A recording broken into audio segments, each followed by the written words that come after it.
Find all natural numbers n and m that satisfies this equation n cubed minus m cubed equals 61. Pause this video and see if you can answer this question. And of course, if you're done, post your answer in the comment section down below, because I will show you the solution in 3, 2, 1. So n and m are natural numbers, which is a positive integers that satisfies n cubed plus m cubed equals 61. Then the goal is to find n and m. Alright, so on the left hand side, we have the difference of two cubes. Therefore, we can use this factorization.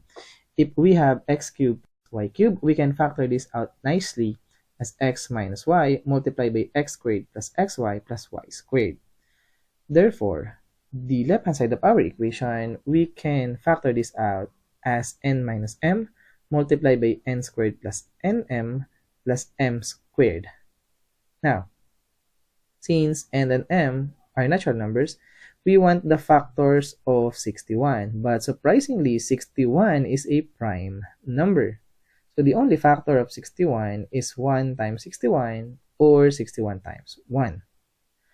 But which one is the correct value for n minus m? Now, since n and m are natural numbers, technically speaking, n minus m is less than n squared plus nm plus m squared. Actually, n squared plus m squared is greater than n minus m.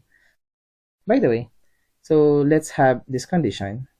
Therefore, the only possible case is the first case wherein n minus m is 1 and n squared plus nm plus m squared is 61.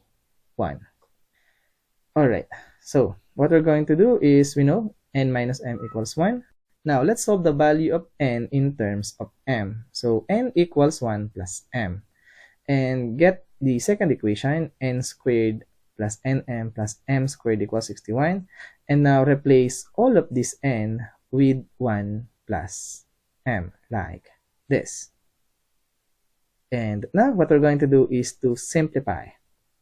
1 plus m raised to the power of 2, this is just 1 plus 2m plus m squared. 1 plus m multiplied by m is m plus m squared, and the rest is bring down. Next, combine like terms. We have 3m squared, so 3m squared. We have 2m plus m, we have 3m, then add 1. Now, subtract 61 on both sides. We have 3m squared plus 3m minus 60 equals 0. Now, let's focus on this result. Since 3 and 60 are both multiples of 3, so divide all of this term by 3. So we have m squared plus m minus 20 equals 0. Take note, 20 is 4 times 5, or 5 times negative 4, and 5 plus negative 4 is positive 1. So we can factor this out nicely as m plus 5 multiplied by m minus 4. Now, since it is equal to 0, it follows that at least one of them must be equal to 0. So we can say that m plus 5 equals 0, or m minus 4 equals 0. From the first case, we get that m equals negative 5. On the second case, we get that m equals positive 4. Now, take note, n and m are natural numbers. Therefore, m equals negative 5 is not part of our solution. So the only permissible value of m is m equals 4. Now we know m equals 4 and n is 1 plus m. We can now get the value of n. Replace this m with 4. 1 plus 4 is 5. There you have it.